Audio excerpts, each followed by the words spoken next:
Welcome to Behavior Matrix Profiling Step 2. Now, in this video, we're going to review what we learned in Step 1, identifying behavior, starting with those two powerful questions. Question number 1, asking anyone we meet in our minds, are they more formal or informal? The second question, are they more dominant or flows with? Now, based off of those questions, we looked at characteristics, clothing, facial expression, language choices, greetings, strengths, and weaknesses. Now, my question for you is, did you take the tool and identify and profile 20 people a day?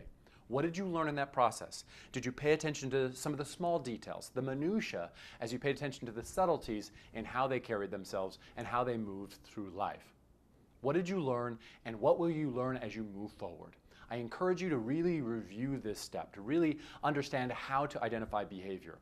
Because as you become more skilled in this process, you will move forward more powerfully understanding what their core concerns are and eventually feeding the beast and selling to the belief.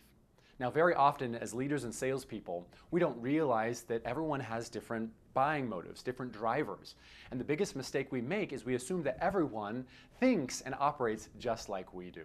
And we end up communicating with people in a way that works best for us and not necessarily for them. And we put in all this time, all this work, all this effort, and it all ends up ending in a waste or disconnection. This is why we have the Behavior Matrix profiling system. In this process here, we're going to understand what our client, what our team's behavior style is, and then we can understand their core concerns. When we understand their core concerns, we then become the solution for them. And they will want to work with us because we get them, we understand them. And what that really means is that we will become irreplaceable and our influence will go through the roof. Have you ever considered why a promoter is a promoter? Or what drives a director? And what's at the core of all the actions of our supporters and our clarifiers? Now, our behavior style is driven by a desire to overcompensate for our core concerns or our core drivers. Now, what am I talking about here? To understand this, we must understand a very important question, and that is, what is a belief? Now, we're going to answer this question in the next video.